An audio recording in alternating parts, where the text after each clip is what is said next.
The Word of God is alive and powerful, sharper than any two-edged sword, piercing even to the dividing asunder of the soul and spirit, and of the joints and the marrow, and is a critic of the thoughts and intents of the heart.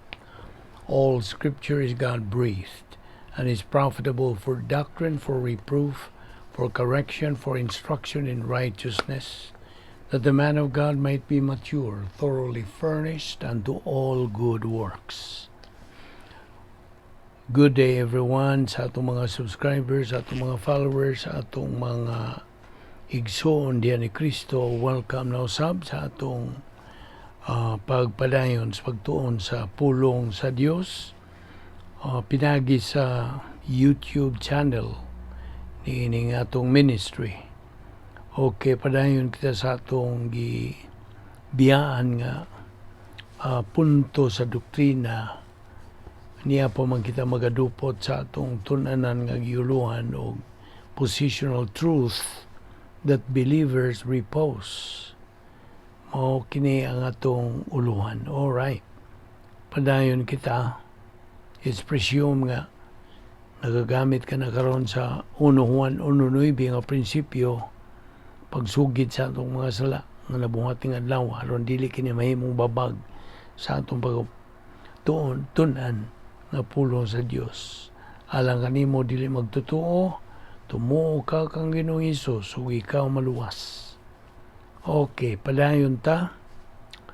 Atong giingon kanimo nga whatever we do sa atong kinabuhi, kinahanglan atong buhaton kana as unto the Lord. Kay kita mga magtotoo are on full-time Christian service. Philippians 2:13-14 says, "For it is God who is at work in you, both to will and to work for His good pleasure." Colossians 3:23, "Whatsoever ye do, work heartily as unto the Lord and not unto men." Verse 24, "Knowing that from the Lord ye shall receive the recompense of the inheritance, ye serve the Lord Christ." Verse 25, "For he that doeth wrong shall receive again for the wrong that he hath done, and there is no respect of persons." Now, kinahanglan nga atong hinumduman kanunay nga ang Kristohanong paagis pagkinabuhi dili kini kasagaran nga matang sa pagkinabuhi. Ug tungod kay dili man kasagaran nga matang sa pagkinabuhi, kini nang kinahanglan og dili usab kasagaran nga paagi sa pagtuman. Now, ang atong Kristohanong kinabuhi nanginahanglan og kanang kusog. The Christian life needs spiritual dynamics. Unsaon? Pinaagi sa pagsibog sunahan sa atong Kristohanong kinabuhi. Pinaagi sa adlaw-adlaw nga pagtuon sa pulong sa Dios. Yes, versikulo 24, "We believers are mandated to serve the Lord Christ." Ang Lord, Kurios. Ang Christ, our Lord's deity, ang iyang pagka-Diyos. Philippians 2:13, "For it is God who is at work in you both to will and to work for His good pleasure." Verse 14, "Do all things without murmurings and questionings." Now, aron sa paglikay ni ining complainings, murmurings, etc. Ano ba pagreklamo?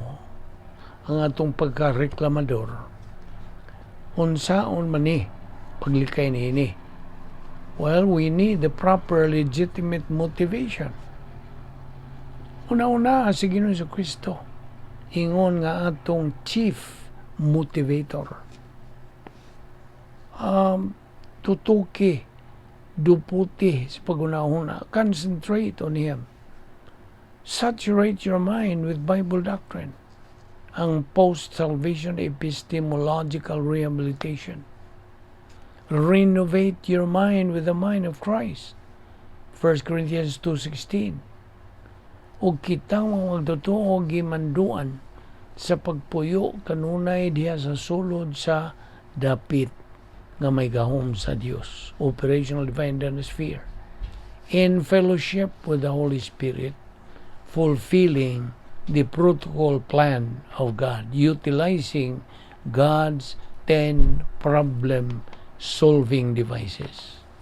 Ingon nga mga Kristohanon, we should relate our life inside the power of sphere, operational divine sphere, to be able to execute sa spiritual life.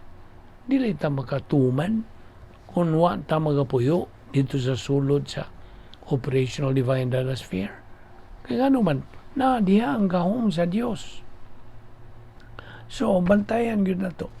Ingon nga mga Kristohanon, daghan tag kanang matngunan kanunay. Kay naay atong giatubang nga balaod sa tulubagon sa atong kabubuton, the law of volitional responsibility. Mao bitaw ng unsay imong gibuhat, ikaw ra may manubag. Mao ni gitawag sa atong mga katikwangan nga mga Bisaya, tinuyuan sa buot.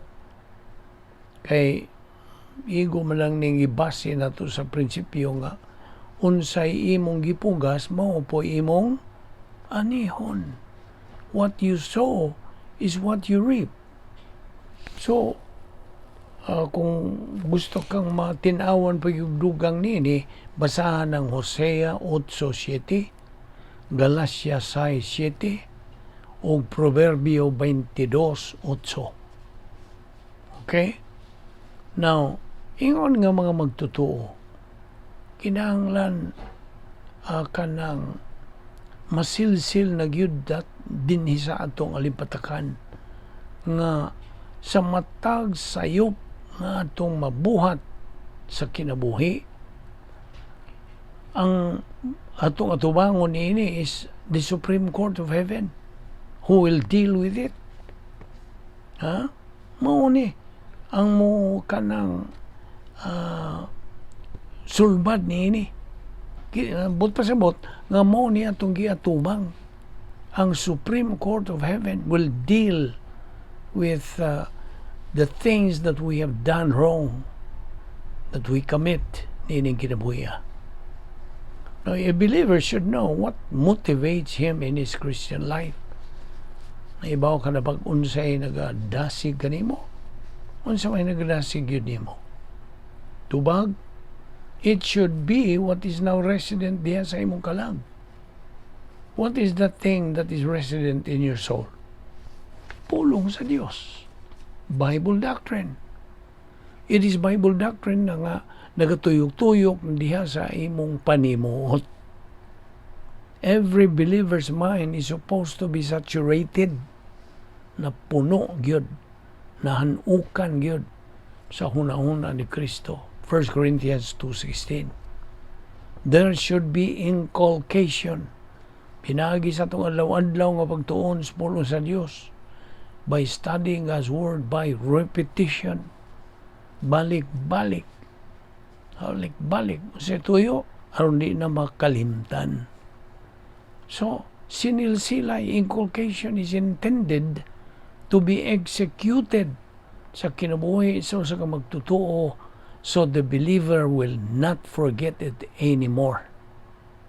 Mao na yun na iyang second nature na yun na niya sa iyang kalag. So let us remember nga ang matag magtutuo is on full-time Christian service. Bisag unsa pa imong mga ginabuhat sa kinabuhi. Taglimpyo ka ba lang sa mga kasilyas unsa diha, sa Metro Aid ka ba unsa diha? That is your full-time Christian service. And we should live the supernatural way of life, moment by moment by moment. Gutlo por gutlo, gutling por gutling. Mao gyud na ang atong hangay nga buhaton ingon nga mga anak sa Dios. Because the life of a believer is not a joke. It's a serious matter. That's why when we study God's Word, it's very serious. We are serious. Niini. Because God is dead serious to His Word. Now, unsa may pasabot din nga unique spiritual life. Kining unique spiritual life, dili kasagaran nga spirituanong pangnabuhi. Mo ni kinabuhi labaw pa sa gnosis. Life beyond gnosis. Kay kini gitawag na girog the pleroma stage. Pleroma. Kini kong pleroma gikan mga sa original Greek word nga pleroo, to fill up. So, ang pleroma stage puno na. Nalukop na napuno ka na. Mo na spiritual maturity. Mo na equivalent. Okay, Colossians 3:24 again. Remember this verse. Knowing that from the Lord you will receive the reward of the inheritance. It is the Lord Christ whom you serve. Tinood. It is the Lord Jesus Christ that we fully serve. Okay? Fully. Sa tibuok yun. Natong pag-alagad. Verse 25, that is following the law of volitional responsibility. Tinuyuan sa buot. Kung sa imong gipugas, maupo ka na imong anihon. Now, bantay di. What's this? Make God's Word real in your life in order to make Christ real to your life. So, kung nahimo nang tinuod ang pulong sa Diyos diya sa imong kalag, tinuod na Diyos si Kristo diya sa imong kalag. Musta? A believer has to apply Operation PTA. Numdum ka? That a believer has to be in the right place, P. At the right time, T. With the right attitude, A. Mao nang na Operation PTA. So akong balikon nga magtutuo kinahanglan analysis hustong nga dapit, hustong panahon, o sa hustong pagtagad. Right place, right time, right attitude. Tungod kay ingon nga mga magtutuo, we are supposed to live in the light of eternity. To live as if today is our last day on earth. Kay, when we live with that attitude, magkinabuhi ta adlaw because we live one day at a time. When we live with that attitude, then we already are living the unique spiritual life. Do you know that? Again, hinumduman na to ng Christian way of life is a supernatural way of life. And as such, it requires a supernatural way of execution. The spiritual way of execution is through the faith-rest life. Magampo ta. Balaan na mo nga Diyos, ang kapasalamat kami kanimo, nining tanan nga mong gitunan nining adlaw. Hinaot nga kini mahimong tataw, tinaw, sa among kinabuhi, sa among paggamit nini, sa among adlaw-adlaw nga pagbuylo nga espirituanon hantod magkamot kayo namo ang stage of maturity, spiritual maturity, na di na kami katakos sa pagkinabuhi. Salamat niya mo Bible study.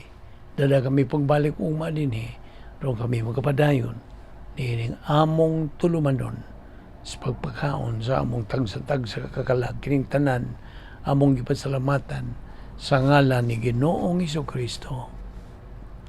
Amen.